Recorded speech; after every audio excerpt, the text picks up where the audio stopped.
to the How to Train Your Dragon live-action movie previews for students. Then get creative with this year's Manifest shirts.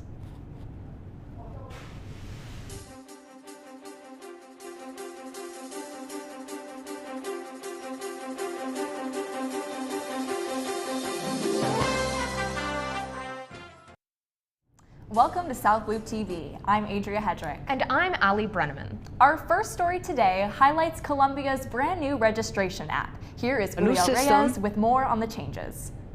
A new system for a new semester. This is the reality that students face as they prepare to register for classes for the fall 2025 semester. This past Monday, the fall 2025 semester schedule opened up on the new My Columbia website. The goal for the website's redesign was to make it easier for students to get information, as well as for a simple. We asked a few Columbia students their reactions, and this is what they had to say. Being able to, pre-put classes on a schedule and then also have descriptions of these classes in the program is really cool. The new system allows students to get specifics such as class descriptions, as well as adding classes to a list for registering.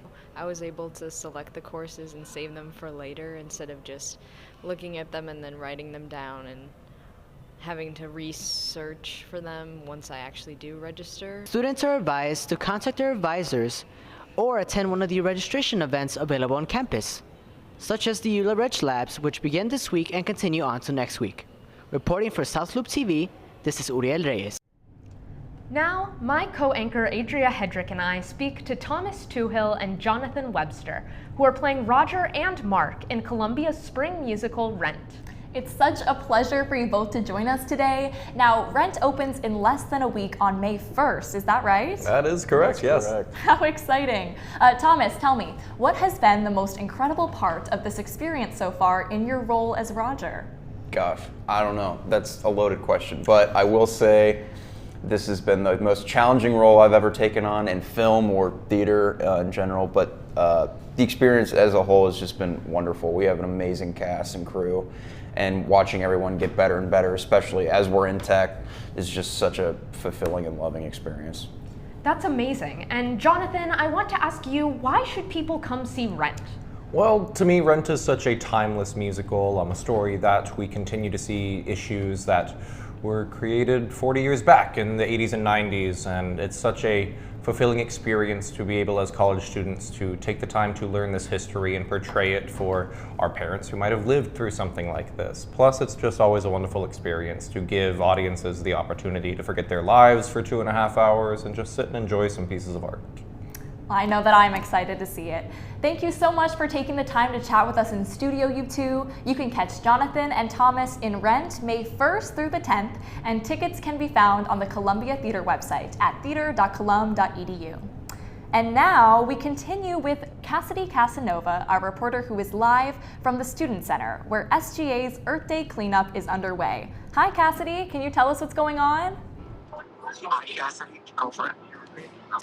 Good morning, Chicago. I'm here live at the Earth Day Cleanup, Columbia's 3rd annual Earth Day Cleanup with SOC and SGA. As you can see, we have some participants who are cleaning up the parking lot here near 33 East Ida B. Wells. The event expands from Harrison all the way down to 1104 South Wabash. And you can see over here, we have some of our participants cleaning up the area and really just making an effort to make the city of Chicago look even better.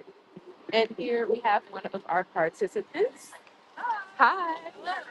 So, can I get your name? And then how is this event going to benefit the city of Chicago? Sure. Hi. My name is Jenna Davis. I am the student government president. My pronouns are she, her. And this is our 3rd annual Earth Day cleanup.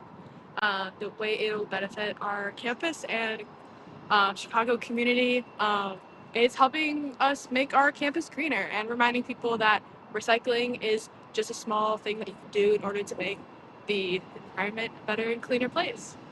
And how is this helping Columbia students build community? Yeah. This is helping.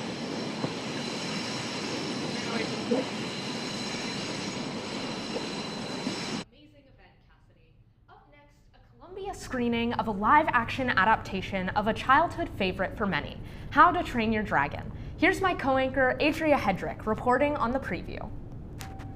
Here at the 1104 building, the mythical land of Berk is coming to life at the How to Train Your Dragon movie preview. Students of all majors are gathering here on the 8th floor to see the DreamWorks animated classic turn live-action adventure. The movie is set to come out on June 13th, but Columbia is getting a nearly 2-month head start, with this preview taking place on April 22nd. This movie preview is one of many the School of Film and TV has put on this year, including Wicked, Novocaine, and Nosferatu. And I think it's really great. I mean, it's definitely I think one of the bigger, more consistent events that I think people come out to. The line of prospective movie viewers stretched around the screening theater, but we got to catch up with some of the people in line to ask what they were hoping to see in the 2025 adaptation. I want to see what they do differently, because I feel like they could do a lot more with the Vikings of Berk, especially now that we know where the story is going and how they could build up to that. To be honest, I'm more excited about what they're not going to transfer, and I'm kind of I love seeing what they do with live action movies that isn't what the original source is. For many moviegoers in attendance today, they've gotten a chance to see how the How to Train Your Dragon franchise has grown over the last 15 years since the first movie's release in 2010. It was the first movie I ever watched in theaters, the first animated one. I was very young, and I've watched all 3 of them in theaters. That was one of the first movies I saw when I was a kid where I was like, that's so cool. That's animation. And it kind of reminded me that, oh, there's people who do this. So it's really cool that they adapted it to something that is more than that. While we couldn't capture the live reactions during the movie, students seemed to react very positively, with laughing, cheering, and even applause during multiple parts of the live-action film. I'm Adria Hedrick for South Loop TV. After the break, we'll get an inside look on the customization of this year's Manifest shirts. And how this year's graduates are feeling looking towards their last moments at Columbia, as well as this week's 7-day forecast. Jay, it's me. I spoke to Mom and Dad.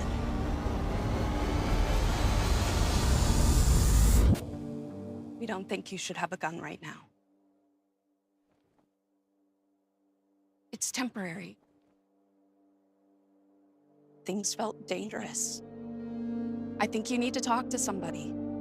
I don't know which way to turn. Jay, you took that first hard step to find someone that can help you on the path to recovery. You sound good. I think I see a way through. Jay!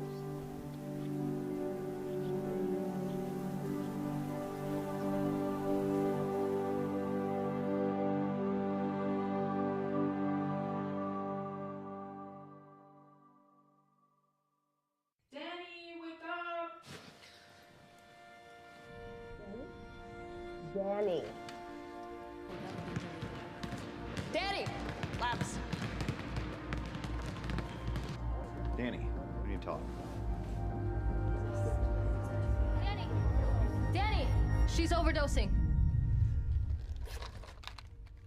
When no one else knows what to do, it's gotta be you. Carry naloxone. You could save a life. Hate is loud. It gets clicks. It gets attention. Hate, however, is actually quite small. But love. Love is the majority. Love fills our hearts, our lives, our everyday.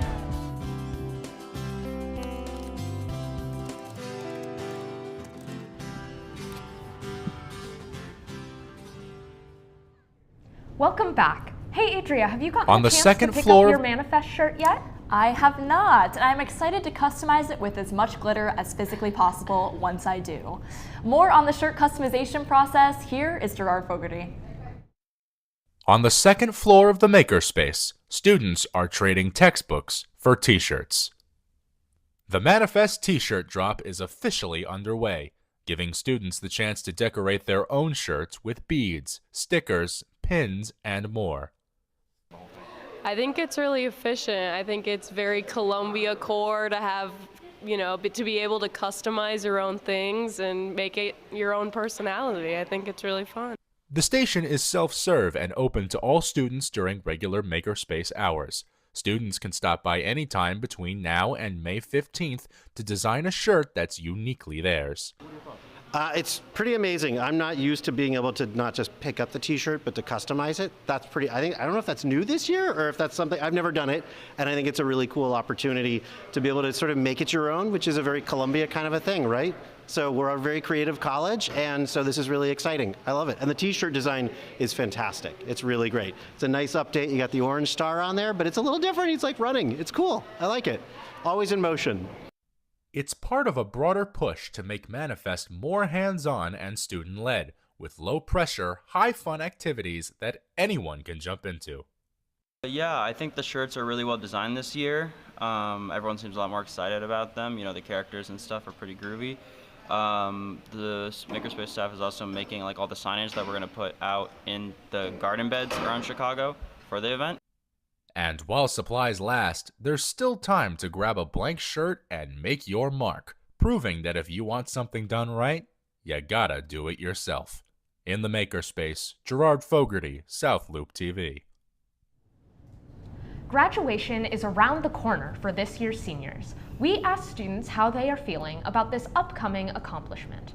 With the ceremony a mere 23 days away, happening on May 18th at Credit Union 1 Arena, the reality of leaving school and entering the workforce is hitting many graduates. Whether they already have a job lined up or still aren't sure exactly what they want to do post-grad, one thing is for certain. The reality of leaving Columbia is approaching these students fast. So I guess now, whether we feel like we're ready or not, time to head into the real world and see what happens. A door is closing, but like a new one is opening up. It's kind of bittersweet. I'm really excited to start my life. So I'm really excited to graduate. I kind of feel like it went by really fast. And I've met some great people, and I'm sad to leave. I don't know about you, but I'm feeling both excited and scared for graduation. Definitely feeling more scared, but excitement is there too. All right, coming up next, don't put the jackets away quite yet. Chicago is serving up all 4 seasons again this week. Here is your 7-day forecast so you can plan your wardrobe accordingly. Today, there's likely showers with a high of 67 and a low of 42. Tomorrow, we get a little bit of sun, but it'll be cooler with a high of 56. And then on Sunday, it'll warm back up again with temperatures in the mid-60s to mid-50s. Monday and Tuesday, we will have some clouds, but some more summery temperatures, nearing 80 degrees and lows at 67 and 50. Wednesday and Thursday both have highs in the low 60s and a low of 48. As a Minnesotan, I'm just happy to see some sun in April because we sometimes don't get that where I'm from. Thank goodness the sun's coming out. Coming up, a look at this week's athletic activities. And as always, we'll tune in to our weekly Student Spotlight segment. Jay, it's me. I spoke to Mom and Dad.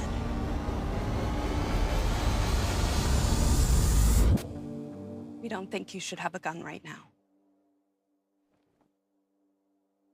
It's temporary. Things felt dangerous. I think you need to talk to somebody. I don't know which way to turn. Jay, you took that first hard step to find someone that can help you on the path to recovery. You sound good. I think I see a way through. Jay!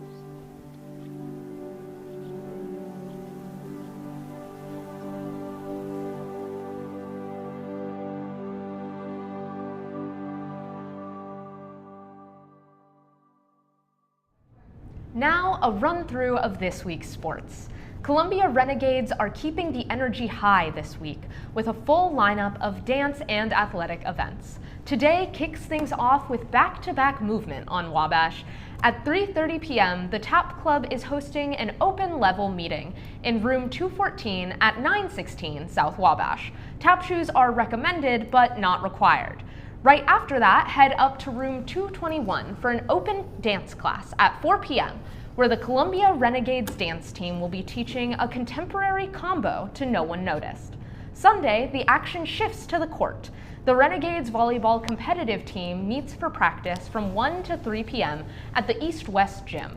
This one's for competitive team members only. Then, on Monday, it's a double feature. At 6 p.m., step into grace with the Ballet Open class, hosted by Renegades On Point over at the Dance Center. And if ballet's not your beat, the Open Gym volleyball practice also starts at 6 p.m. back at East-West Gym. That one is open to everyone. Up next, we have Sabrina Belmonte in studio showcasing Reina Sundara. Take a look. Meet Reina Sundara, a fine arts BFA and graphic design minor here at Columbia, blending culture, creativity, and community into every brushstroke. Reina's Colombian and Laotian artist whose oil paintings, charcoal sketches, and prints celebrate the beauty of Lao culture. Her work centers identity and heritage, giving voice to Asian American experiences and traditions. You can catch her art right now in the Hawken Gallery's Peeling Back the Layers exhibition curated by her friend and fellow creative Maya Abraham. From heritage-inspired oil paintings to curating gallery shows, Reina's not just making art, she's making space. Follow her journey and feel the impact of art rooted in identity. For South Loop TV, I'm Sabrina Belmonte. I just love that one with the flames. That's really, really cool. It's incredible she got it to look that realistic. That's all for our show this week. For more South Loop TV, check us out on Instagram at South Loop TV. And be sure to listen to our weekly podcast, South Loop TV in Your Ear, hosted by Sean Tom Bokenflowers on Podbean. Thanks so much for tuning in. I'm Adria Hedrick. And I'm Ali Brenneman. Have a great rest of your week and tune in next time.